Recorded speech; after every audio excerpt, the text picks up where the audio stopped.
Hello students, पिछले lecture के अंदर हम लोगों ने W/W, W/V और V/V के क्वेश्चंस देखे थे। इस वाले लेक्चर के अंदर मैं बेसिक तौर पर क्या करूंगा, molarity, molality and mole fraction के ऊपर डिस्कशन करने वाला हूं। यानी कॉन्सेंट्रेशन टर्म को, जो कि बच्चों मैंने 10 वाले लिखवाए थे एक साथ, इस वाली वीडियो में जाकर देख लेना कि 10 के 10 कॉन्सेंट्रेशन के टर्म लिखवाए थे मैंने इसके अंदर। इस कॉन्सेंट्रेशन टर्म में से मैं तोड़ तोड़ के करा रहा हूं ताकि आप पर एकदम से भारी ना पड़ जाए लेक्चर। इसीलिए पहले वाले लेक्चर के अंदर मैंने W/W कराया था, W/V कराया था, फिर V/V कराया था। अब इस वाले लेक्चर के अंदर जो मैं करा रहा हूं वो 3 चीजों के ऊपर रहेगा, molarity, molality and mole fraction. फिर इसके बाद आपको पता ही है बच्चों कि मैं इसके अंदर लेके जाऊंगा नॉर्मेलिटी, फॉर्मेलिटी, ठीक है, और PPM और PPB को लेके चलूंगा। ठीक है, ये सारे लेक्चर्स को स्प्लिट आउट करके बना रहा हूं ताकि आपको इजीली कन्वीनियंटली समझ में आए। साथ में इनके एक क्वालिटी प्रॉब्लम्स भी लेके चल रहा हूं ताकि आप क्वेश्चन को कर करके भी देख सको। इन क्वेश्चनों को कराने मतलब कॉन्सेंट्रेशन टर्म करा दूंगा मैं, उसके बाद NCERT स्पेशल लेकर आऊंगा जिसके अंदर मैं क्या कराऊंगा, NCERT के सारे क्वेश्चन करा दूंगा जो कि कॉन्सेंट्रेशन टर्म से रिलेट करते होंगे, ताकि तुम उस पर बैठ के प्रैक्टिस आराम से बैठे और प्रैक्टिस कर सको। उस पर मत बैठ जाना भाई, कॉपी पेन लेके बैठ के फिर प्रैक्टिस कर लेना, ठीक है। तो उसको लेकर चलेंगे। तो आगे बच्चों हम लोग पूजा अकेडमी पर, मैं हूं आपका राम सर और आप हो मेरी क्या, राम जी की सेना। और आओ सेना के रिपतियों, सेनापतियों, आओ शुरू करते हैं लेक्चर को और बढ़ते हैं आगे। हमारा जैसे कि मैंने बच्चों बोला है कि इस लेक्चर के अंदर मैं जो कवर करने वाला हूं वो एक्चुअली में क्या है बच्चों, एक तो है हमारा मोलारिटी। और यार ये एक तरह से समझ के चलो कि ये 11th में भी होता है, अभी 12th में भी आ गया है, ठीक है। ये जो कॉन्सेंट्रेशन का जो टर्म होता है बच्चों, ये कॉन्सेंट्रेशन टर्म किसी भी चैप्टर से कहना ही नहीं चाहिए कि लिंक करता है। ये किसी भी टर्म में, किसी भी चैप्टर में कहीं पर भी आ धमकता है। यानी ये एक बेसिक है, यानी ये बेसिक आपको आना चाहिए। तो मोलारिटी को अगर हम बात करते हैं बच्चों, तो मोलारिटी क्या चीज है, तो हम लोग इसका मतलब बोलते हैं कि number of moles of solute, number of moles of solute dissolved in per liter of solution। मतलब कि अगर आपके पास कोई सोल्यूट है, उस सोल्यूट को पर लीटर पे कितना डिसॉल्व किया उसके मोल को, उसको कहते हैं बच्चों मोलारिटी। तो मोलारिटी का जो फॉर्मूला है जनरली अगर आप देखोगे तो कुछ खास नहीं, बहुत सिंपल सा फॉर्मूला होता है। वो क्या है बच्चों, जैसा मैं लिख दे रहा हूं यहाँ पर, नंबर ऑफ मोल्स ऑफ बच्चों क्या चीज, सॉल्यूट, डिवाइडेड बाय बच्चों क्या आ जाएगा यहाँ पर, volume of solution in litre. ये याद रहे, लेकिन किसका है, सॉल्यूशन का वॉल्यूम है, किसमें है, लीटर में है। ये बात ध्यान रखने वाली बात है। अगर बच्चों मैं क्या चाहता हूं कि इसी चीज को मैं थोड़ा सा मैथमेटिकली लिख दूं, क्या लिख दूं, मैथमेटिकली लिख दूं। तो बच्चों अगर इसको मैथमेटिकली अगर मैं लिखना चाहता हूं किस चीज को, मोलारिटी को, तो क्या है, नंबर ऑफ मोल है, किसका है, सोल्यूट का है। तो प्यारे बच्चों क्या N2 लिख सकते हैं। याद करो 1 किसको रिप्रेजेंट करता है, सॉल्वेंट को। याद रख लो, ये 1 किसको रिप्रेजेंट करता है, सॉल्वेंट के लिए। 2 किसको रिप्रेजेंट करता है बच्चों, सॉल्यूट के लिए। ये याद रख लेना। समटाइम्स इसकी जगह A और B लिख देते हैं, तो A भी होगा सॉल्वेंट के लिए, B जो होगा वो सॉल्यूट के लिए, ठीक है ना। यानी N2 डिवाइडेड बाय क्या हो जाएगा, वॉल्यूम ऑफ क्या बच्चों, सॉल्यूशन होना चाहिए, लेकिन किस में होना चाहिए, लीटर में होना चाहिए। तो क्या N2/V लिख सकते हैं, जी सर। तो अब मुझे बता दो बच्चों कि मोलारिटी का फॉर्मूला क्या ऐसा लिखा सकता है, जैसे ये हमारे पास क्या है, N2 है, इसकी जगह W2 अपॉन में क्या लिख दिया मैंने यहाँ पर, M2 volume of solution in litre. जहां पर मैंने जो इस्तेमाल किया है N2 की जगह पे बच्चों क्या इस्तेमाल किया है, W/M2। अब ये क्या है सर, ये क्या है, नंबर ऑफ मोल है। W2 का मतलब क्या होता है बच्चों, इसका मतलब होता है गिवन मास। क्या है, गिवन मास किसका, ऑफ सोल्यूट। सोल्यूट का कितना मास दिया, ये किसका है बच्चों, ये है molar mass, molar mass of solute, ठीक है जी, मोलर मास ऑफ सोल्यूट। दिख नहीं रह गया, यहाँ देखा, अच्छे से लिख देता हूँ यार, क्या बात कर रहे हो, तुम्हारे लिए तो बढ़िया से बढ़िया लिख देंगे यार, मोलर मास ऑफ सोल्यूट। क्या पता फ्रेम में ना आ रहा हो, इसलिए मैंने यहाँ पर लिख दिया। तो N2 इक्वल्स टू क्या होता है बच्चों, W2 डिवाइड बाय M2। ये मोलर मास किसका है, सोल्यूट का। 2 लिखा है ना, इसीलिए W2 यहाँ पर 2 लिखा है, इसका मतलब गिवन मास किसका है, सोल्यूट का है। तो यार ये एक सिंपल सा हमारे सामने चमकता हुआ बढ़िया सा प्यारा सा एक फॉर्मूला निकल कर आ गया। इसको कहते हैं बच्चों मोलारिटी। क्या कहते हैं इसको? मोलारिटी। अच्छा, मोलारिटी की यूनिट क्या होगी प्यारे बच्चों, बताना जरा यार, इसकी यूनिट क्या हो सकती है? तो सर एक बात बताओ कि क्या है, नंबर ऑफ मोल है, ये वॉल्यूम है, नंबर ऑफ मोल के लिए यूनिट होगी मोल, और ये क्या हो जाएगा, लीटर में कह रहे हो आप, तो मोल पर लीटर। लेकिन इसको कई बार हम लोग सीधा कैपिटल एम से भी दिखा देते हैं। तो बच्चों ये क्या है बच्चों, टेम्परेचर डिपेंडेंट है ना, टेम्परेचर डिपेंडेंट। बच्चों इसका मतलब क्या होता है टेम्परेचर डिपेंडेंट का मतलब? टेम्परेचर डिपेंडेंट का मतलब क्या है बच्चों कि इट चेंजेस, ठीक है, it changes on changing temperature. अगर आपने टेम्परेचर को चेंज किया है तो आपकी मोलारिटी भी चेंज होएगी। सर क्यों? तो देखो क्या बच्चों, अगर मैं टेम्परेचर को इंक्रीज करता हूं, टेम्परेचर को क्या करता हूं, इंक्रीज करता हूं, तो क्या बच्चों वॉल्यूम भी थोड़ा सा एक्सपेंड कर जाएगा। एक्सपेंड मतलब फैल जाएगा। भाई पानी है या कोई सॉल्वेंट है, थोड़ा गर्म करने से मॉलिक्यूल थोड़े दूर दूर हो जाते हैं, स्पेस थोड़ा बढ़ जाता है। ये नहीं कि भाई बहुत सारा स्पेस, थोड़ा स्पेस एक्सपेंड होता है। तो क्या बच्चों वॉल्यूम बढ़ेगा? देखो इस फॉर्मूले में जाकर देखो, ये रहा वॉल्यूम। क्या वॉल्यूम बढ़ेगा तो क्या मोलैरिटी कम हो जाएगी? सोच के बताओ। हाँ ठीक है, तो यानी कि इसके बढ़ने से, टेम्परेचर के घटने से भी वॉल्यूम क्या होता है, कम होता है, यानी कि कॉन्ट्रैक्ट होता है। लेकिन हर केस में नहीं, तुम्हें पता ही है वाटर एक स्पेशल चीज़ होती है। कई बच्चे बोलेंगे सर ऐसा हमेशा नहीं होता। हाँ सर बच्चों बिल्कुल ऐसी बात है।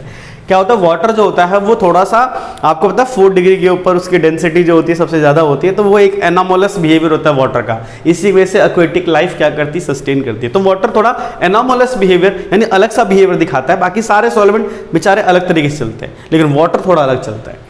सर ये क्या, कौन सी लैंग्वेज कहाँ बोल रहे हो? तो ये आएगा इसी चैप्टर के अंदर आएगा, जब मैं आपको पढ़ाऊंगा क्या, हेनरी लॉ वगैरह के बारे में। ठीक है, और भी चीज़ें आती रहेंगी बच्चों धीरे धीरे, तो समझ में आ जाएंगी बातें। फिलहाल ध्यान रखना, वाटर थोड़ा एक्सेप्शनली थोड़ा अलग बिहेव करता है, बट हम ओवरऑल कहते हैं कि टेम्परेचर को चेंज कर देने से वॉल्यूम बदल जाएगा।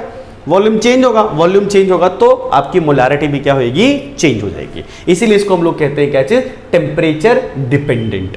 ये है टेम्परेचर डिपेंडेंट क्या, मोलैरिटी। Got it.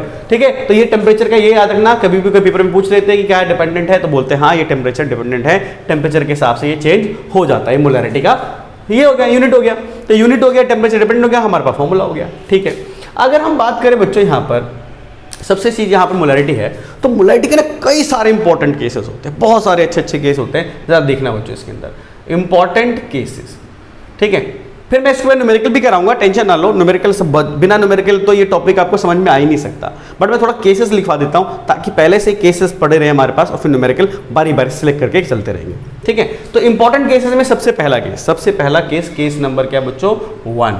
ठीक है, केस नंबर क्या 1 क्या होगा हमारा, तो मैं इसमें ये बोलूंगा क्या कि व्हेन, ठीक है, व्हेन डाइल्यूशन या फिर क्या बच्चों कॉन्सेंट्रेशन, ठीक है ना, इज हैपेंड। मतलब आप क्या कर रहे हो कि किसी को डाइल्यूट कर रहे हो या कॉन्सेंट्रेट कर रहे हो, मतलब किसी के अंदर पानी से बढ़ाकर पानी की मात्रा बढ़ा रहे हो या सॉल्वेंट की मात्रा बढ़ा रहे हो, उसका अमाउंट बढ़ा रहे हो। ठीक है, दूसरे वाले में क्या कर रहे हो सकता है कम कर रहे हो। तो कॉन्सेंट्रेशन कम कब हो सकता है, जब वाटर का या फिर सॉल्वेंट का कॉन्सेंट्रेशन बढ़ जाए, सॉल्वेंट ज़्यादा हो जाए, सोल्यूट कम हो तो कॉन्सेंट्रेशन।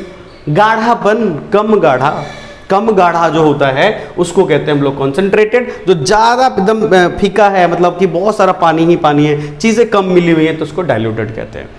ठीक, लेकिन ये याद रहे कि क्या होना चाहिए, उसके अंदर सेम सोल्यूट होना चाहिए, तभी ये काम सही से करेगा। ध्यान रखना, ये इसके लिए नोट पॉइंट है। ये फॉर्मूला जब ही लगा सकते हो, जो सोल्यूट कैसा होना चाहिए, सेम होना चाहिए, बदलना नहीं चाहिए।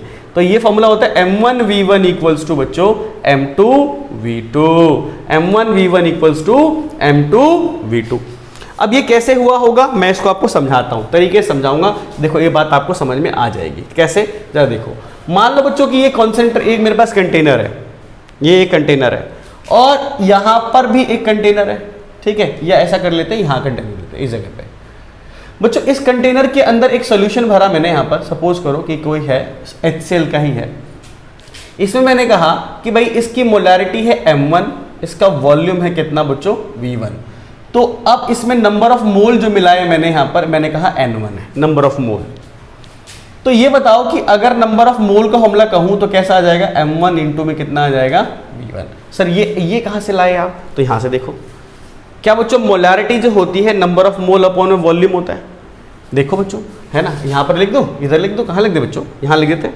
क्या बच्चों ये पता चल गया आपको कि जो मोलारिटी होती है नंबर ऑफ मोल अपॉन में वॉल्यूम होता है, तो नंबर ऑफ मोल का फॉर्मूला क्या निकलेगा, m इंटू में v, m इंटू में v, इसको जस्ट इंटू कर दो, तो मोलारिटी में वॉल्यूम इंटू करने से मोल आ जाते हैं, तो वही हो गया। अगर मैं क्या करता हूँ इसी के अंदर, यही चीज़ है बच्चों, यही चीज़ है, बट इसको डाइल्यूट कर दिया मैंने, डाइल्यूट कर दिया, डाइल्यूट करने से मैंने बहुत सारा पानी मिला दिया मैंने इसके अंदर, तो इसकी मोलारिटी क्या हो गई, m2 हो गई। इसका वॉल्यूम भी बदल गया होगा बच्चों, वॉल्यूम कितना हो गया होगा, v2 हो गया होगा। लेकिन तुम सोच के बताना और मेरे को जवाब देना, क्या मोल चेंज हो जाएंगे? HCl के मोल, जैसे सपोज करो कि इसमें 2 मोल थे, किसके, HCl के, इसमें, तो अगर मैं सिर्फ वाटर ऐड कर रहा हूं, याद रखना सॉल्वेंट ही ऐड कर रहा हूं, वाटर मान ले रहा हूं, यहां पर मान लो पानी को ही ऐड कर रहा हूं, तो क्या HCl के मोल 2 से कम हो जाएंगे या सेम रहेंगे या कम हो जाएंगे, बताओ, या बढ़ जाएंगे? सेम होंगे भाई। अगर कोई कंटेनर पड़ा हुआ है मेरे पास, उसके अंदर मैंने HCl के 2 मोल डाल दिए, HCl के 2 मोल डाल दिए, और ऊपर से खाली पानी डालने जा रहा हूं, पानी डालने जा रहा हूं, पानी डाल रहा हूं, तो पानी तो बढ़ रहा है, लेकिन HCl तो 2 ही मोल है, तो मोल कैसा रहेगा, कांस्टेंट रहेगा, यानी इसके अंदर मोल अभी भी कितना होगा, N1 ही होगा। तो क्या ये वाला मोल सेम पड़ गया दोनों में? तो क्या मैं यहां कह सकता हूं कि यहां जो ये निकल कर आया होगा वो M2 और किसके बराबर होगा, V2 के बराबर होगा। तो क्या फॉर्मूला निकल कर आ गया, M1V1 इक्वल्स टू M2V2, ठीक है।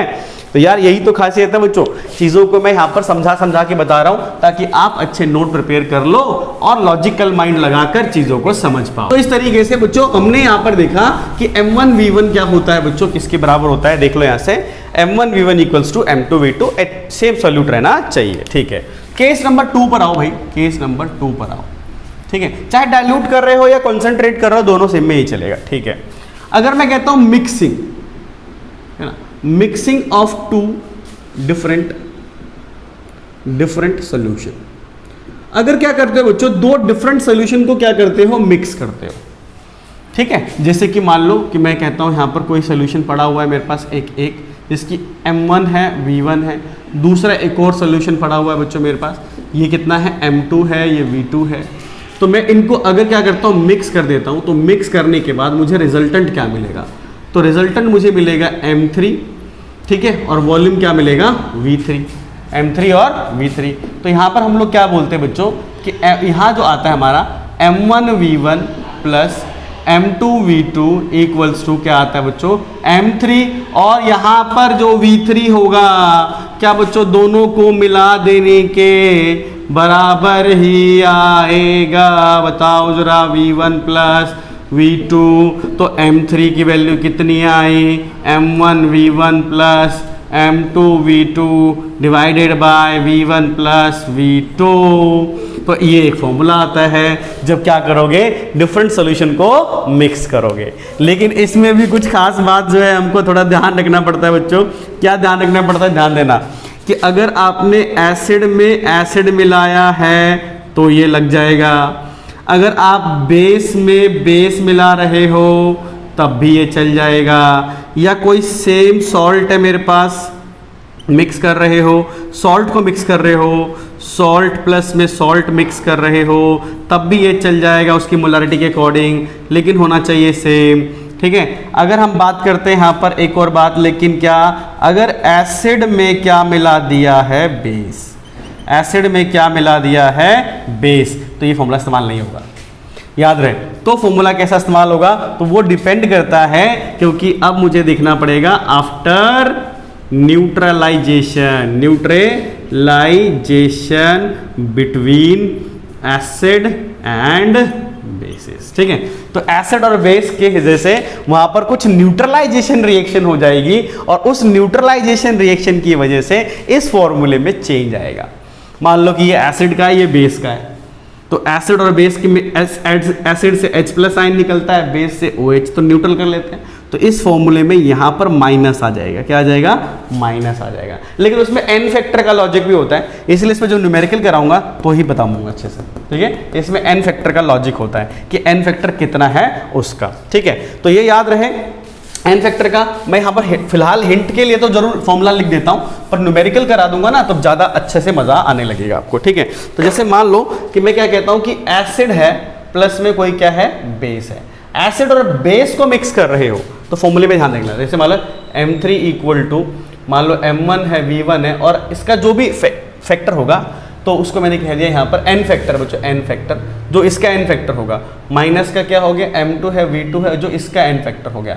और ये याद रखे ना, बेस के लिए हो गया मान लो, और ये किसके लिए मान लो, एसिड के लिए मान लो, डिवाइडेड बाय कितना हो गया, वॉल्यूम तो ऐड ही होगा, V1 प्लस V2। बट इस केस के अंदर क्या है, इस केस में क्या है बच्चों कि number of moles of acid जो होंगे वो क्या है, ज़्यादा हैं किसके, number of moles of basis, ठीक है, तब ये लगेगा। लेकिन क्या ये वाला फॉर्मूला ऐसा भी हो सकता है, देखना M1V1NF ऑफ बेस माइनस का M2V2 divide by n factor of क्या चीज बच्चों, acid, divided by V1 plus V2, ये भी हो सकता है। लेकिन कब होगा बच्चों, पर याद रहे कि जब आपके मोल्स जो होंगे किसके, मोल्स ऑफ बेसिस जो होंगे बच्चों, वो थोड़ा क्या होगा, ज़्यादा होगा मोल्स ऑफ एसिड्स के, ठीक है। तो ये फॉर्मूले बनाते चलो, नोट बनाते चलो यहाँ पर, ठीक है ना। फॉर्मूले बना के चल रहा हूँ यहाँ पर कि फॉर्मूले पहले से रखे रहेंगे तो जब मैं न्यूमेरिकल कराऊंगा तो आपको दिक्कत आएगी ही नहीं, दिक्कत आएगी ही नहीं, ठीक है। तो यार ये क्या है कि मिक्सिंग है, ये दूसरा केस कराया है मैंने किसका बच्चों, मिक्सिंग का, कि जब तुम एसिड को क्या करोगे, मिक्स करोगे, या किसी भी चीज़ को मिक्स कर रहे हो, एसिड एसिड को, बेस बेस को, एसिड बेस को, तो कैसे करना है, ठीक है। अब केस नंबर 3 पे पहुँचते हैं। केस नंबर 2 था ये, अब आते हैं केस नंबर 3 पर आते हैं।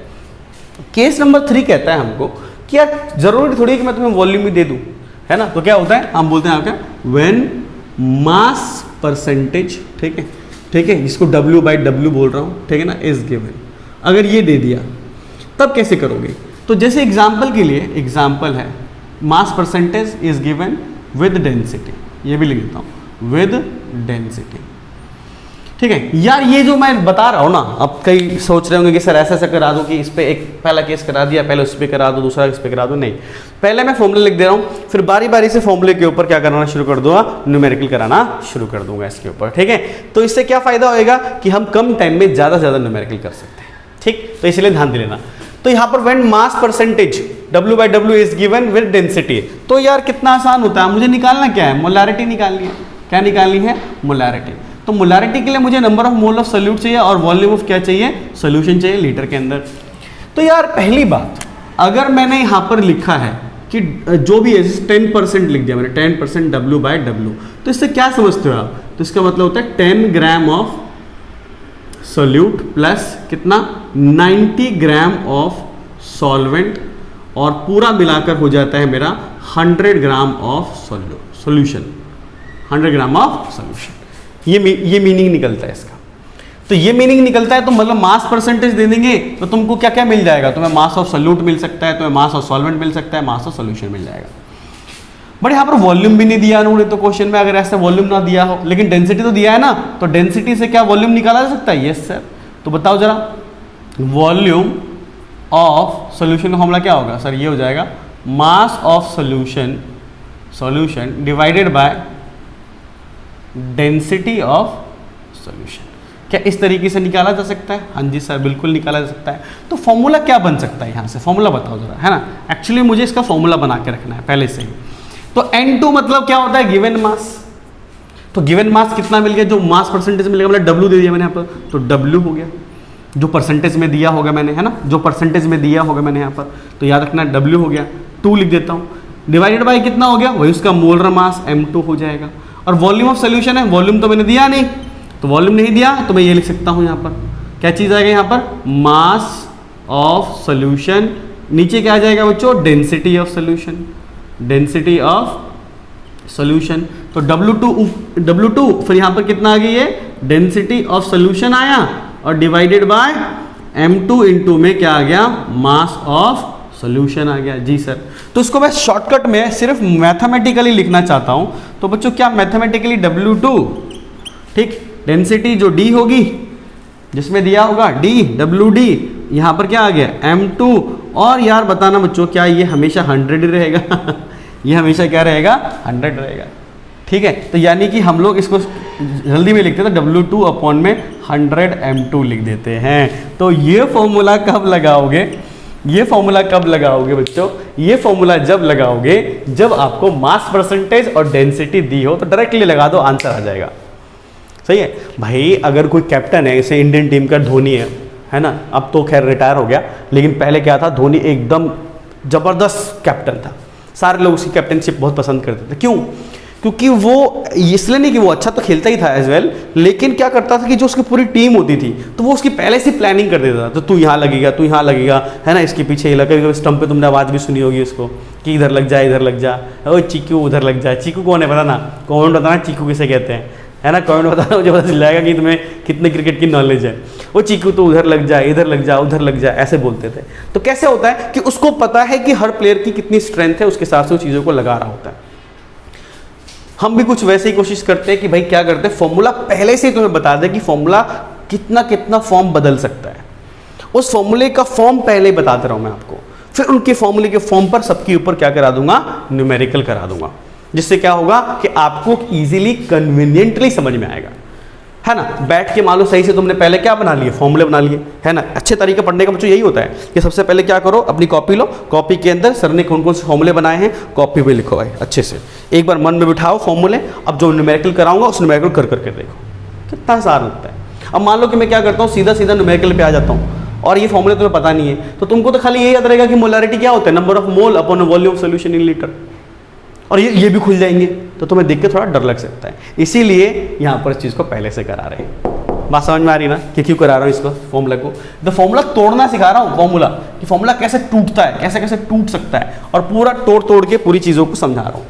तो यार ये केस नंबर 3 हो गया कि जब आपको ऐसे करके मास परसेंटेज दिया हो, उसके बाद आपके पास डेंसिटी दिया हो, तो आप इसको ऐसे इस्तेमाल कर सकते हो। ठीक है, केस नंबर 4 देखो, केस नंबर 4 देखो।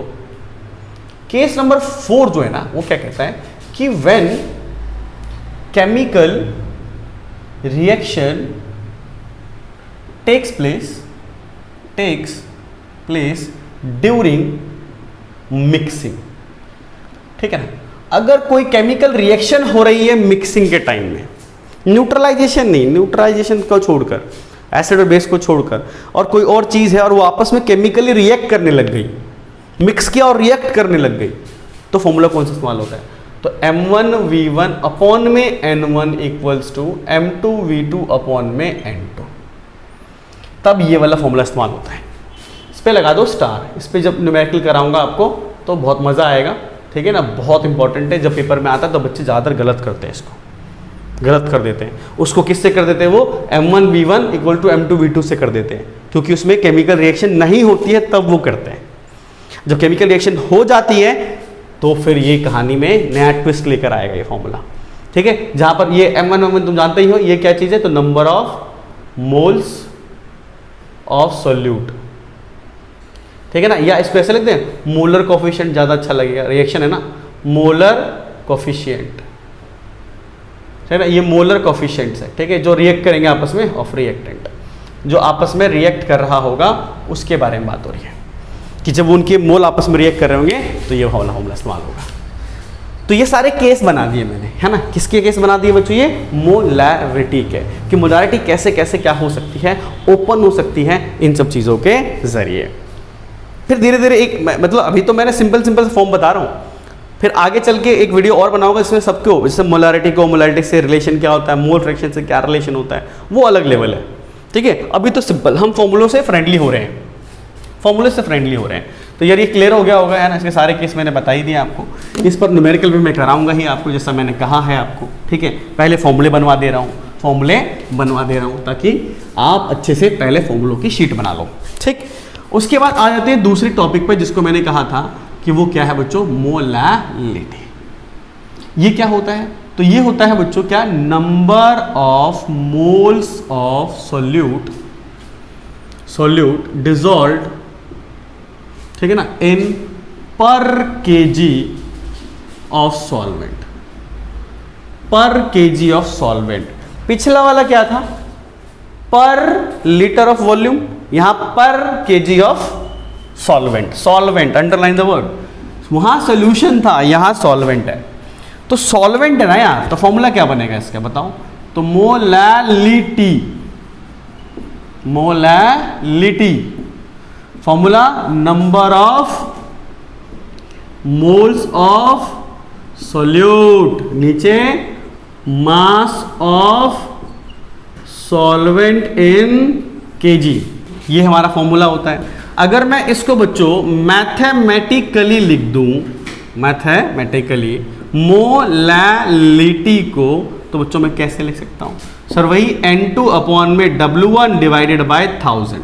अगर ये ग्राम में है तो N2 क्या चीज है? N2 sir moles of solute, moles of solute. W1 क्या है? तो वेट है, ये किसका वेट है? वेट ऑफ सॉल्वेंट, ठीक। और केजी बदलने के लिए इसलिए ऐसा कर दिया। तो बच्चों क्या मोलैलिटी का फॉर्मूला N2 इंटू में 1000 डिवाइडेड बाय W1 हो जाएगा? हाँ सर। N2 कैसे खुलता है? तो W2 डिवाइड बाय M2 हो जाएगा, इंटू में कितना ऊपर 1000 आ जाएगा, यहाँ W1 आ जाएगा। तो यार ये भी एक फॉर्मूला हो गया बच्चों, किस चीज़ के लिए? मोलैलिटी के लिए। जहाँ पर ये याद रखना, यहाँ पर इस बात का याद रखना कि M2 का मतलब तुम्हें पता ही है ना, M2 यहाँ लिख देता हूँ। M2 का मतलब क्या है? Molar mass of solute, molar mass of solute है, ठीक। यूनिट क्या हुई इसकी बताओ? यूनिट, तो यूनिट होगी इसकी मोल में, इसकी पर केजी, तो मोल पर केजी, और छोटा m भी लिख सकते हो, इसलिए छोटा m भी लिख सकते हो, कोई दिक्कत नहीं है। मास ये बताओ कि जरा टेम्परेचर डिपेंडेंट होगा कि इंडिपेंडेंट होगा? तो हम बोलते हैं बच्चों ये होता है टेम्परेचर इंडिपेंडेंट। अब ये क्यों है इंडिपेंडेंट? तो इसलिए क्योंकि मास रिमेन्स, वॉल्यूम नहीं है ना इसके अंदर, मास रिमेन्स अनअफेक्टेड, अनअफेक्टेड, ठीक है, ड्यू टू टेम्परेचर। मतलब टेम्परेचर को घटाओ बढ़ाओ कोई दिक्कत नहीं है हमको, मास को कोई फर्क नहीं पड़ता। इसीलिए हमने कहा कि ये टेम्परेचर कैसा है? इंडिपेंडेंट है। जैसे उसके घमासान वाले इतने सारे फॉर्मूले थे, नहीं, ये शरीफ है। बस जब हम मोलारिटी का रिलेशन बनाएंगे तब और चीज़ें बन सकती है, बट इसका फॉर्मूला सिर्फ यही है। मज़े की बात ये है, ठीक है। इसके ऊपर न्यूमेरिकल करेंगे तो और मज़ा आएगा। इसके अंदर यही है बच्चों। तीसरा, जैसा कि मैंने आपको कहा है इस लेक्चर के अंदर कि मैं डिस्कशन करने वाला हूँ 3 चीज़ों के बारे में, और वो क्या है? Mole fraction. मोल फ्रैक्शन को ऐसे करके सिंबल से दिखाते हैं। क्या स्पेलिंग है इसकी? CHI पढ़ते हैं इसको, CHI, ची ना, काई पढ़ते हैं इसको, है ना, काई। तुम क्या केमिस्ट्री को केमिस्ट्री पढ़ते हो क्या? हाँ, काई है ये, क्या है ये? काई। तो इसको क्या पढ़ना है हमको? काई पढ़ना है, CHI को काई पढ़ोगे। मोल फ्रैक्शन क्या है? तो हम बोलते हैं क्या? Number of moles of component, component in total mixture of number of moles of components, of components. ये क्या बोलना चाहता है? ये कहना चाहता है कि जिसका तुम्हें मोल फ्रैक्शन निकालना है, मान लो 2 चीज़ें हैं, 2 चीज़ें मिलाई है, मान लो 2 चीज़ें मिलाई है, बाइनरी सोल्यूशन है, तो तुम क्या कहोगे कि Na divided by Na plus का Nb कर दोगे, और तुम इसको अगर N1 अपॉन में N1 प्लस N2 लिख दे तो कोई बुराई नहीं है, एक ही बात है। मैंने क्या कहा है भाई कि मोल फ्रैक्शन मुझे निकालना है, तो मोल फ्रैक्शन का number of mole of component, मतलब मुझे इस कंपोनेंट का निकालना है, और नीचे टोटल नंबर ऑफ मोल चलेगा कंपोनेंट्स का। कंपोनेंट 2 कंपोनेंट है, फॉर किसके लिए है? मान लीजिए ये है बाइनरी सोल्यूशन के लिए। किसके लिए? बाइनरी सोल्यूशन के लिए। तो क्या XB क्या निकल कर आएगा? तो XB आ जाएगा बच्चों क्या चीज? NB divided by Na plus NB, जिसका निकालना है उसको ऊपर, और इसको कोई N2 अपॉन में N1 प्लस N2 लिख देता है, कोई दिक्कत नहीं है। 2 का मतलब सोल्यूट होता है, 1 का मतलब सॉल्वेंट होता है, A का मतलब सॉल्वेंट, B का मतलब सोल्यूट होता है। ये तो यार बाइनरी सोल्यूशन है। लेकिन इसमें एक बहुत ही खास बात होती है बच्चों कि कभी भी टोटल में से किसी का हिस्सा लोगे तो उसका फ्रैक्शन कभी भी 1 से ऊपर नहीं जा सकता। तो कभी भी मोल फ्रैक्शन जो होगा ना वो हमेशा लेस देन या इक्वल टू हो सकता है 1 के। मोल फ्रैक्शन कभी भी 1 से ऊपर नहीं जा सकता, याद रखना। सो इसीलिए क्या कह सकता हूं मैं कि मोल फ्रैक्शन A का, मोल फ्रैक्शन B का, इन दोनों में किसके बराबर आएगा? 1 के बराबर आएगा। जब 1 से ऊपर जाने से तो दोनों को जोड़ोगे तो 1 के बराबर आएगा। फॉर मान लो कि जरूरी थोड़ी है कि चीज़ों में सिर्फ 2 ही चीज़ें मिली हुई हो, 2 से ज़्यादा चीज़ें मिली हो सकती है। सो हम लोग और ये भी कह सकते हैं कि भाई A 1 2 में लिखता हूँ 1 प्लस में 2 प्लस में 3 plus dot dot dot dot किसके बराबर आएगा? तो 1 के बराबर। चाहे कितना भी कंपोनेंट हो, सभी कंपोनेंट का मोल फ्रैक्शन अगर निकाला जाए तो उनका मोल फ्रैक्शन हमेशा कैसा आएगा? इक्वल टू 1 ही आएगा, उनका सम। और सबसे इंपॉर्टेंट चीज क्या है बच्चों? ये यूनिट लेस क्वांटिटी है, यूनिट लेस क्वांटिटी। इसकी कोई यूनिट नहीं होती। क्यों नहीं होती सर इसकी यूनिट इसलिए नहीं होती क्योंकि ऊपर भी मोल आएगा, नीचे भी मोल ही आएगा, मोल से मोल कट जाएगा। तो इसीलिए मोल फ्रैक्शन जो होगा हमेशा वो कैसा होगा? Unit less. कैसा होगा? Unit less. यानी जिसका मोल निकालना उसके ऊपर और नीचे टोटल नंबर ऑफ क्या लगा दोगे? मोल्स लगा दोगे। ठीक है। अब बहुत हुई थ्योरी, फॉर्मूला, मैथमेटिक्स। अब इस पे क्या करेंगे? न्यूमेरिकल करोगे तो जी खुश हो जाएगा, क्योंकि हाँ अब थोड़ा थोड़ा समझ में आ रहा है। तो बैठ जाओ कॉपी पेन लेके, फॉर्मूले फटाफट लिख डालो और करते हैं न्यूमेरिकल। इसके ऊपर करते हैं कुछ क्वालिटी प्रॉब्लम। जो इस टॉपिक को मैंने समझाया है, इस टॉपिक को मैं आगे बढ़ा के क्वेश्चंस कराता हूँ आपको। जैसे कि आप स्क्रीन के ऊपर ध्यान दो, स्क्रीन के ऊपर आपको क्वेश्चन दिख रहा होगा बच्चों, और इसकी स्क्रीन के ऊपर क्वेश्चन जो आ रहा है वो क्या आ रहा है? Calculate molarity of 5 gram of NaOH in 450 millilitre of solution. इतना आसान, सिंपल सा है, रखना ही तो आंसर है ना। पहले क्या है कि एक बार थोड़ा सा वार्म अप हो जाओ, फॉर्मूले में रखना सीख जाओ, क्योंकि अगर पहली बार अगर आप न्यूमेरिकल कर रहे हो तो पहली बारे में एकदम में हार्ड पे नहीं जाना चाहिए। शुरुआत में धीरे धीरे तुम्हारे क्वेश्चन का लेवल बढ़ता चलेगा। तो हर बार क्वेश्चन का लेवल धीरे धीरे बढ़ेगा, इसलिए आप जीरो से हीरो बनना है आपको। तो जरा देखो सोल्यूशन फर्स्ट का। सबसे पहली बात तो बच्चों आपको लिखना पड़ेगा यहाँ पर क्या चीज़? गिवन मास कितना दिया हमने। तो बच्चों देखो साहब गिवन मास कितना दिया बच्चों? 5 ग्राम। अब ये बताओ सब मोलर मास कितना होता है? Molar mass of NaOH। तो बच्चों आपको पता होना चाहिए इसका कितना होता है? 40 ग्राम पर मोल होता है। तो यार ये दोनों डिटेल जो मुझे मिल गई बच्चों, किसकी डिटेल मिल गई? सॉल्यूट की डिटेल मिल गई।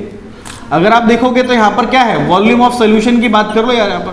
तो वॉल्यूम ऑफ सोल्यूशन कितना दिया है मेरे को? तो इतना दिया इन्होंने 450 मिलीलीटर। मीन्स क्या?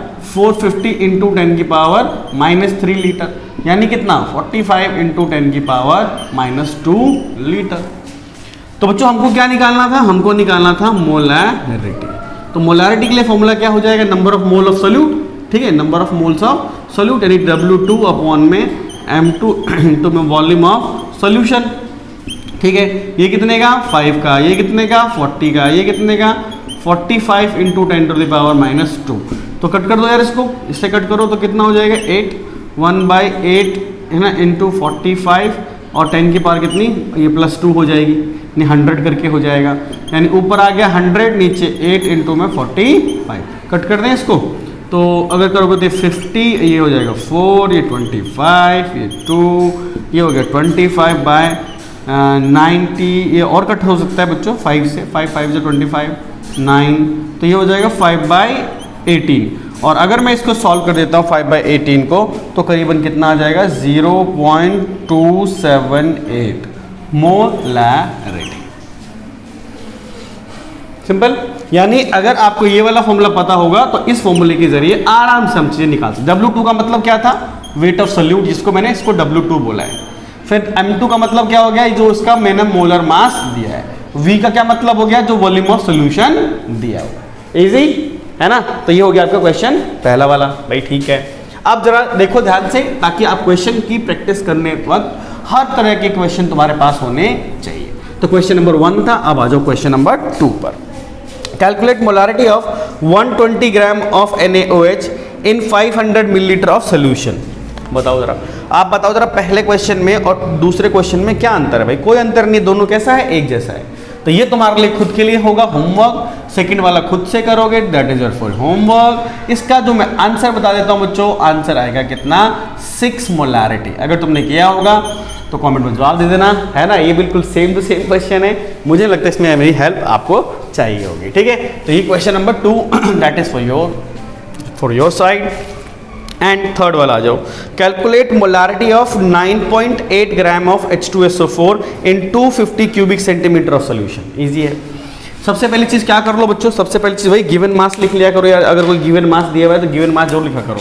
तो सबसे पहले क्या लिखो यहाँ पर? Given mass of solute. ठीक है जी, सोल्यूट यानी कि जो तुम्हारा यहाँ पर H2SO4 दिया हुआ है, कितने का है? तो 9.8 ग्राम है। अच्छा, इसका मोलर मास कितना होता है? मोलर मास तो इसका मोलर मास 98 ग्राम पर मोल होता है।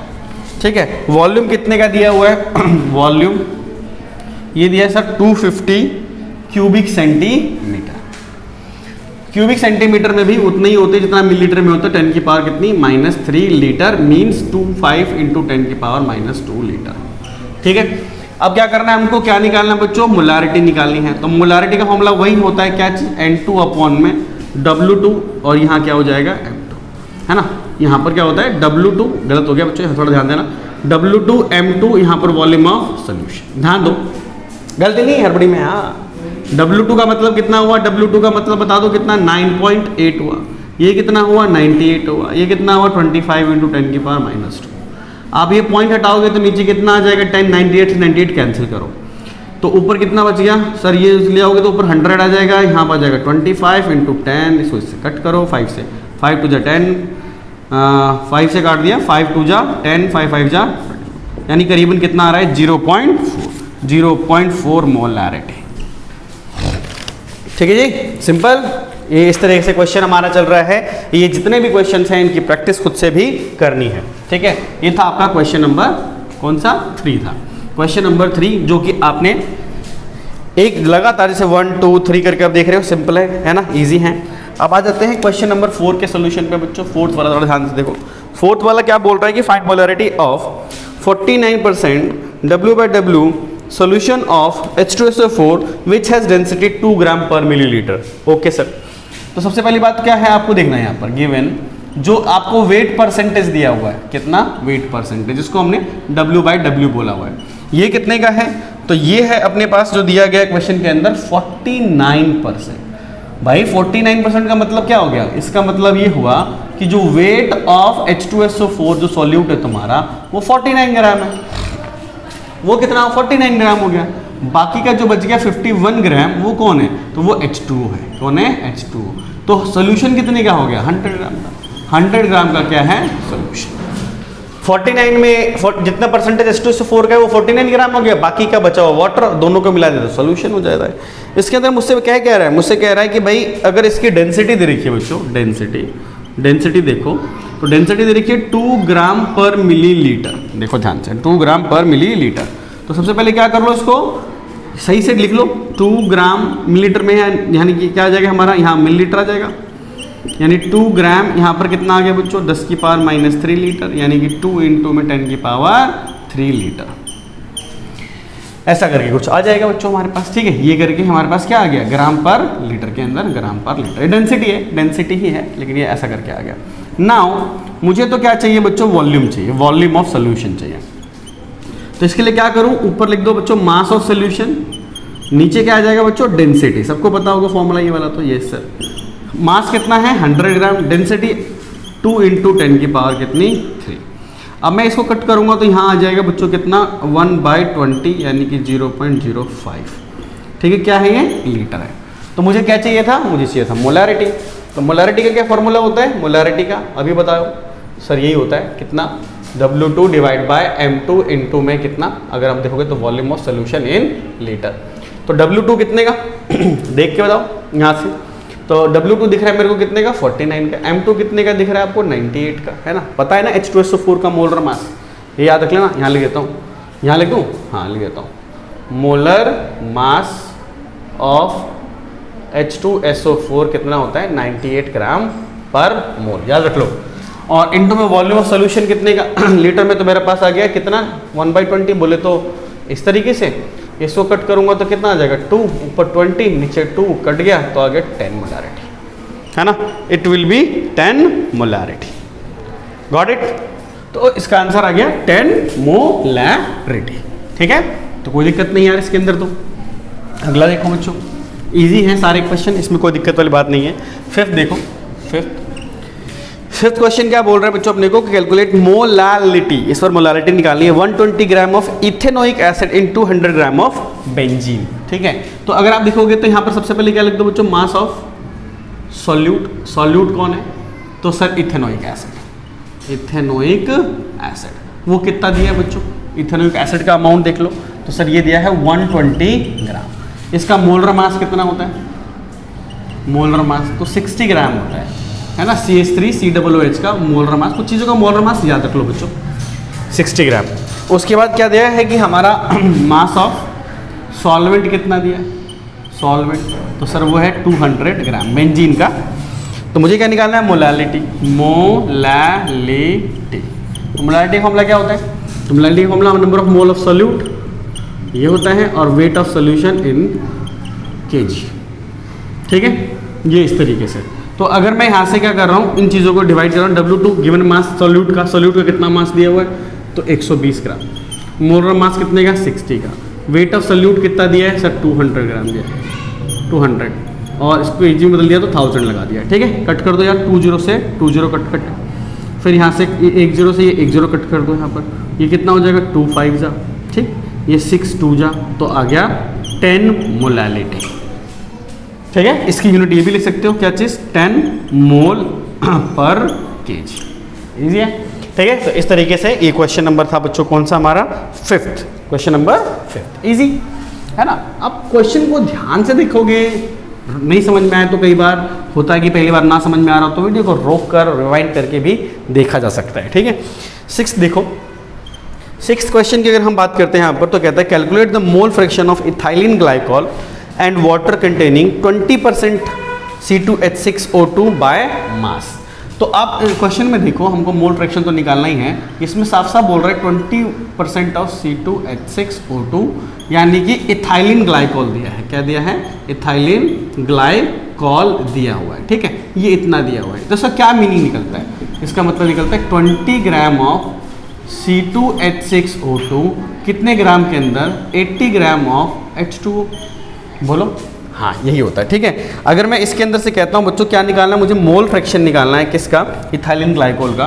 तो मोल फ्रैक्शन अगर मुझे इथाइलिन ग्लाइकोल का निकालना है, इथाइलिन ग्लाइकोल, ठीक है, तो क्या होगा, number of mole of ethylene glycol, ethylene glycol divided by number of mole of क्या, water, plus number of mole of ethylene glycol. तो number of mole of ethylene glycol given mass upon molar mass, तो given मास कितने का इसका है, 20 ग्राम, और molar mass किसका, ethylene glycol का मोलर मास निकाल लो यार, तो कितना आएगा बच्चों, जरा देख लो, मैं निकाल देता हूँ तुम्हारे लिए, C2H6O2, तो कितना हो जाएगा, 24 + 6 + 32, तो ये हो जाएगा 30 और 32, यानी कितना आ गया, 62, तो यहाँ आ गया 62, divided by number of mole of water, water का मोल कितना होगा, तो गिवन मास अपॉन में मोलर मास, प्लस फिर वही 20/62। ये मैंने पहले से कैलकुलेट करके रख दिया तुम्हारे लिए, टेंशन की बात नहीं रहेगी तुम्हारे लिए, है ना। तो इसका करीबन आएगा बच्चों 0.068। तो मोल फ्रैक्शन ऑफ जो C2H6O2 का आया वो कितना आया, इतना आया। तुमको तुम पता है बाइनरी चीज़ है, दो ही चीज़ मिलाई गई है, बाइनरी सोल्यूशन है। तो अगर मुझे मोल फ्रैक्शन ऑफ क्या निकालना हो, H2O, तो 1 में से मोल फ्रैक्शन ऑफ C2H6O2 यानी इथाइलिन ग्लाइकोल का लेस कर सकता हूँ, यानी 0.068 को माइनस कर दो, तो इसको करीबन माइनस कर दोगे तो कितना आएगा, 0.932, इतना, इसकी कोई यूनिट नहीं होती। तो इस तरीके से आपने देखा ये क्वेश्चन नंबर कौन सा है बच्चों, 6th है, जिसका आप आराम से कैलकुलेशन करके निकाल सकते हो। आई होप ये बात तुम्हें समझ में आ रही है, ठीक है, कोई दिक्कत है ना। ये था, तो ये था अपना क्वेश्चन नंबर कौन सा, 6th बच्चों, ठीक है। अब आ जाते हैं 7th प्रॉब्लम पर। तो 7th प्रॉब्लम को देखो बच्चों, क्या है, अ सोल्यूशन कंटेन्स 25% वाटर। देखो क्वेश्चन के अकॉर्डिंग बच्चों, सोल्यूशन में क्या है बच्चों, ध्यान दो, 25% क्या है, वाटर है, यानी कि H2O है। 25% ही आपके पास कौन है, इथेनॉल है, इथेनॉल यानी C2H5OH की बात हो रही है। फिर उसके बाद आपके पास क्या कहता है, 50% क्या है, एसिटिक एसिड है, एसिटिक एसिड मतलब CH3COOH है, ठीक है, ये दिया हुआ है। तो मुझसे क्या कहता है कि क्वेश्चन में कि भाई मोल फ्रैक्शन निकालो सभी कंपोनेंट का, हो जाएगा। तो एक काम कर लेते हैं, सबसे पहले अगर मुझे नंबर ऑफ मोल निकालना होगा, किसका नंबर ऑफ मोल निकालना है, मान लो H2O का निकालना है, तो number of mole of H2O कैसे निकालोगे बताओ। तो number of mole of H2O निकालने के लिए क्या होगा, गिवन मास मतलब 25 gram divide by molar mass, water का कितना होता है 18, इसको डिवाइड करोगे आ जाएगा 1.388 मोल। यहाँ नंबर ऑफ मोल ऑफ क्या बच्चों, इथेनॉल है, इथेनॉल, तो इथेनॉल का क्या हो गया, गिवन मास 25 बाय कितना बच्चों 46, इसका मोलर मास 46 होता है, तो कितना आ जाएगा 0.543 मोल। फिर अगर नंबर ऑफ मोल ऑफ मैं निकाल रहा हूँ किस चीज़ का बच्चों, अगला है मेरे पास एसिटिक एसिड यानी कि CH3COOH की बात हो रही है। तो गिवन मास कितना है इसका 25 हो गया, 25 डिवाइड बाय इसका मोलर मास लिख लो तो 60 होता है। मोलर मास कितना होता है 60, तो इसका कितना आया 0.833 मोल्स आ गए। सिमिलरली तो मोल फ्रैक्शन अगर मुझे निकालना है H2O का तो मैं क्या करूँगा, तो सर इसका 1.388 अपॉन में 1.388 प्लस 0.543 प्लस 0.833, इसको सॉल्व करो, इसको सॉल्व करके निकालोगे तो आएगा 0.503। ऐसे मोल फ्रैक्शन निकालोगे किसका, इथेनॉल का निकालोगे, इथेनॉल का तो कितना आ जाएगा, तो इथेनॉल का मोल कितना है 0.543 अपॉन में 1.388 प्लस 0.453, नीचे टोटल लेता है हमेशा, तो इसका कैलकुलेट करो, इसका कैलकुलेट करके आ रहा है बच्चों 0.196 और आखिरी में 1 में से लेस कर लो यार, इथेनॉल का हो गया है तो CH3COOH का, तो 1 मतलब कि 1 में से अगर मैं माइनस कर देता हूँ मोल फ्रैक्शन किस चीज़ का, इथेनॉल का, इथेनॉल का प्लस मोल फ्रैक्शन किसका, वाटर का, तो इसका जो आंसर आ रहा है बच्चों, इसका जो आंसर आ रहा है वो 0.301 है। ठीक है, तो इस तरीके से हम लोग निकाल सकते हैं क्या चीज़, मोल फ्रैक्शन से रिलेटेड क्वेश्चन। क्वेश्चन नंबर 7 है ये, है ना, कोई दिक्कत नहीं है, आराम से नोट करते चलो, स्क्रीनशॉट लेते चलना या नोट बना लिया करो, है ना। ये मैं कहते रहता हूँ हर वीडियो के अंदर कि नोट बनाना जरूरी है, क्योंकि अगर आपने नोट नहीं बनाए और न्यूमेरिकल सॉल्व नहीं किए तो फिर आपके टॉपिक कभी क्लियर नहीं होंगे, इसलिए इस टॉपिक को बहुत ध्यान से देखना। ठीक है, आओ जाओ, अब आ जाते हैं 8th प्रॉब्लम पर। 8th प्रॉब्लम क्या बोलता है वो जरा देखो। 8th problem, calculate molality of sulphuric acid solution in which mole fraction of water is इतना। मोल फ्रैक्शन ऑफ वाटर दे रखा है कितने का, 0.85 का, तो इसका मतलब क्या, number of mole of H2O upon में number of mole of H2O plus number of mole of H2SO4 को मिला लो तो ये आ जाएगा 0.85। यस सर, तो अगर मैं लिखता number of mole of H2SO4 upon में number of mole of H2O और number of mole of H2SO4 तो कितना आएगा, तो सर 0.15। भाई दोनों का मिला के मोल फ्रैक्शन सबको पता होना चाहिए कि मिलाकर हमेशा किसके बराबर आता है, 1 के बराबर आता है, तो दोनों को ऐड करके तो ऐसे कर सकता हूँ मैं। अगर बच्चों मैं इन दोनों को डिवाइड कर दूँ, इन दोनों क्या कर दूँ, डिवाइड कर दूँ, तो क्या होगा बताओ, ऑन डिवाइडिंग डिवाइड कर दिया जाए तो नीचे से नीचे सारा कट जाएगा, तो नंबर ऑफ मोल ऑफ क्या आ गया H2O और नंबर ऑफ मोल ऑफ क्या आ गया H2SO4, यहाँ 0.85 अपॉन में 0.15। अब number of mole of H2O में आप देख सकते हो क्वेश्चन में साफ साफ बोला गया है कि मुझे क्या निकालना है, मोल फ्रैक्शन मोलालिटी निकालनी है सल्फ्यूरिक एसिड की। तो सल्फ्यूरिक एसिड के लिए मुझे सबसे पहले क्या पता लगाना पड़ेंगे, नंबर ऑफ मोल। तो ये जो यहाँ पर नंबर ऑफ मोल है तो गिवन मास कितना माना जाएगा, 1000 मान लेते हैं पर लीटर पर लीटर पे 1000 माना जाता है, और डिवाइड बाय कितना हो गया 18, divide by number of mole of क्या H2SO4 और 0.85 अपॉन में 0.15। मतलब क्या, तो अगर मैं यहाँ से number of mole of H2SO4 निकाल रहा हूँ कैलकुलेट करके तो करीबन आता है बच्चों 9, ठीक है 0.8 आता है, पर आपको पता है पर केजी पे निकालना होता है, तो पर केजी पर भी कितना आएगा, क्योंकि मोलारिटी निकालनी है कि मोलारिटी निकालनी है ना बच्चों, तो पर केजी भी कितना आ जाएगा 9.8 मोलारिटी। मतलब क्या है यहाँ पर ये बात समझने वाली थी, ये वाली बात मैं क्या कर रहा हूँ, मैं ये कहना चाहता हूँ कि अगर number of mole of H2O दिया है और इसके लिए अगर आप स्टैंडर्ड लेते हो तो याद रखना कि यहाँ पर 1000 ग्राम को अप्रॉक्सीमेटली 1 लीटर के आसपास मान लिया गया है, तब जाके न्यूमेरिकल बनाया गया। तो स्टैंडर्ड कंडीशन में जब वाटर नहीं दिया जाता बच्चों तो वाटर का मोल हमेशा 55.5 यानी 1000 डिवाइड बाई 18 लिया जाता है। तो ये दिमाग में लॉक कर लो कि स्टैंडर्ड कंडीशन में 55.5 पर केजी के ऊपर इतना होता है, 55.5 मोल होते हैं किस चीज़ के, वाटर के मोल इतने होते हैं। ठीक है ओके सर, ये था अपना क्वेश्चन नंबर कौन सा बच्चों, 8th क्वेश्चन था। ठीक है, अब आ जाते हैं क्वेश्चन नंबर 9 पर। ठीक है, उतारते रहना। क्वेश्चन नंबर 9 जरा देखो, क्वेश्चन नंबर 9 क्या कहता है। क्वेश्चन नंबर 9 बोल रहा है अपने को कि 20 millilitre of 10 molarity HCl is diluted with, देखो जरा पहला वॉल्यूम कितना दिया है M1, मोलारिटी कितनी है 10 मोलारिटी, वॉल्यूम कितना है 20 मिलीलीटर, M2 कितना है पता नहीं, है ना, M2 कितना है पता नहीं, वही निकालना है। V2 कितना है 1 लीटर, क्वेश्चन में कहा 1 लीटर पे लाना है, तो फॉर्मूला कौन सा लगा लोगे, डाइल्यूशन में लगा दो, M1 V1 equals to M2V2 और M1 की जगह पे क्या, तो M1 की जगह पे 10, V1 की जगह पे कितना 20, M2 की जगह पे पता नहीं, M2 ही तो निकालना है यार, ये कितने का 1 का, तो M2 कितना आ रहा है बोलो, तो M2 जो आ रहा है आपका वो आ रहा है 200, क्या आ रहा है बच्चों 200।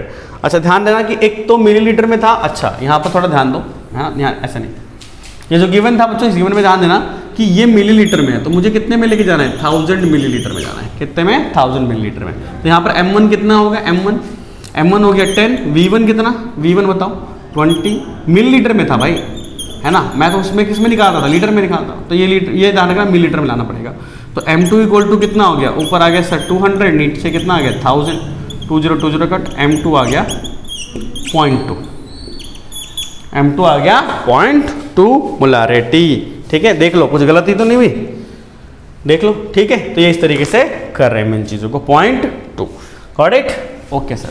अब अगला देखो 10th प्रॉब्लम देखो, 10th प्रॉब्लम कहते हैं calculate molarity of resulting mixture by mixing of, question में कहा गया है 100 लिखा है, 100 cc ऑफ कितने का है 0.2 मोलारिटी H2SO4 है, हाँ जी सर, और उसके बाद 50 cc है, 50 cc ऑफ कितने का 0.1 MHCl है, ये है, ये मुझे दिया हुआ है, तो अगर मुझे ये चीज़ दी गई है तो सबसे पहले सीसी का मतलब क्या है, सीसी का मतलब कुछ नहीं क्यूबिक सेंटीमीटर होता है, क्यूबिक सेंटीमीटर को सीसी कहा जाता है, सीसी कहा जाता है, ठीक है। अब मुझे क्या करना है, सबसे पहली बात तो यार यहाँ पर इस जगह पे यहाँ पर आ जाओ, तो इस कंडीशन में 100 cc ऑफ इतना दिया हुआ है, तो मैं इसके मोल निकाल लेता हूँ, क्या निकाल लेता हूँ मोल, क्योंकि मिक्स किया जा रहा है ना, तो मैं यहाँ लिखता हूँ नंबर ऑफ मोल्स इस वाली कंडीशन में, तो कितना होगा, तो 100 क्यूबिक सेंटीमीटर इनटू में, ठीक है, यहाँ पर कितने का 0.2, अगर इसको लीटर में लाना हो तो किससे डिवाइड कर दो बच्चों, 1000 से डिवाइड कर दो, 1000 से डिवाइड कर देते हो तो यहाँ पर कितना आ जाएगा, तो सर ये आ जाएगा 0.02 मोल्स, इतने मोल्स आ रहे हैं किसके H2SO4 के। लेकिन तुम जरा ध्यान दो तो H2SO4 जब ब्रेक होता है तो एक्चुअली में वो 2H पॉजिटिव और क्या बनाता है H2SO4 ऐसे निकालता है, तो अगर 2 मोल्स निकालता है हमारा, तो अगर मैं यहाँ बोलता हूँ number of moles of H plus ion कितने बन जाएंगे, तो 2 टाइम्स बन जाएगा 0.02 के, यानी कि 0.04 मोल्स, इतने मोल्स हैं किसके बच्चों H प्लस आयन के निकलेंगे, क्योंकि एक सोचो जरा कि H2SO4 में 2 मोल निकलेंगे ना हाइड्रोजन के, तो 1 मोल तो तुमको इतना बना के देता है, तो 2 मोल कितने बना देंगे 0.04 बना के देगा, इसके इतने मोल बनेंगे, एंड उसके भी मोल निकाल लो इस वाले के मोल, तो मोल्स ऑफ अगर मैं HCl कर रहा हूँ, HCl के लिए करोगे तो 50 डिवाइड बाई 1000 इनटू में 0.1 मोलारिटी, मोल निकालने के लिए बच्चों क्या कर रहा हूँ मैं यहाँ पर, समझ में आ रहा है कुछ, क्या कर रहा हूँ यहाँ वॉल्यूम कर रहा हूँ इनटू में किससे, मोलारिटी से, वॉल्यूम और मोलारिटी अगर इनटू होते हैं तो मोल्स आता है, यही तो फॉर्मूला होता है मोलारिटी का, मोलारिटी का फॉर्मूला क्या है, number of mole upon volume, तो नंबर ऑफ मोल निकालने के लिए क्या करूँ, मोलारिटी को इनटू कर दूंगा किसी से, वॉल्यूम से, वही तो कर रहा हूँ, तो 50 अपॉन में 1000 डिवाइड मल्टीप्लाई बाय 0.1 आ गया, हाँ सर, तो ये कितना हो गया, ये कट गया आपका इससे, है ना, ये वाला इससे कट जाएगा, तो कितना आ जाएगा, इसके 0.5 यानी 0.005 30 हो जाएगा ना नीचे आकर, तो इस तरीके से 0.005 मोल्स आ गए, मोल्स।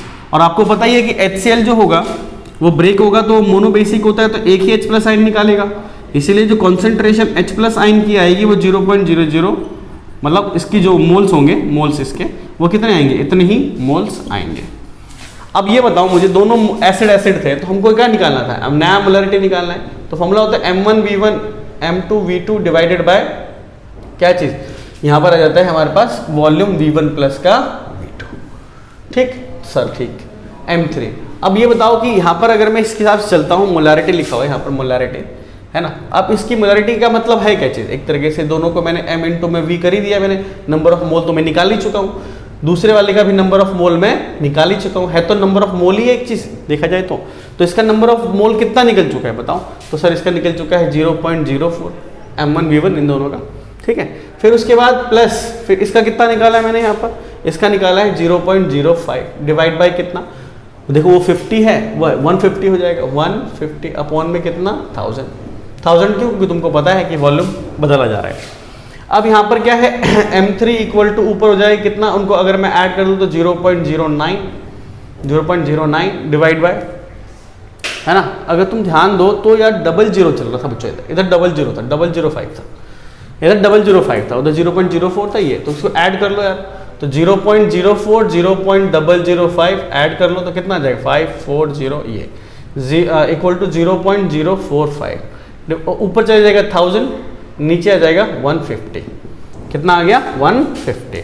अच्छा अगर आप तुम देखते हो तो ये 0 से 0 कट कर दो यहाँ पर, है ना।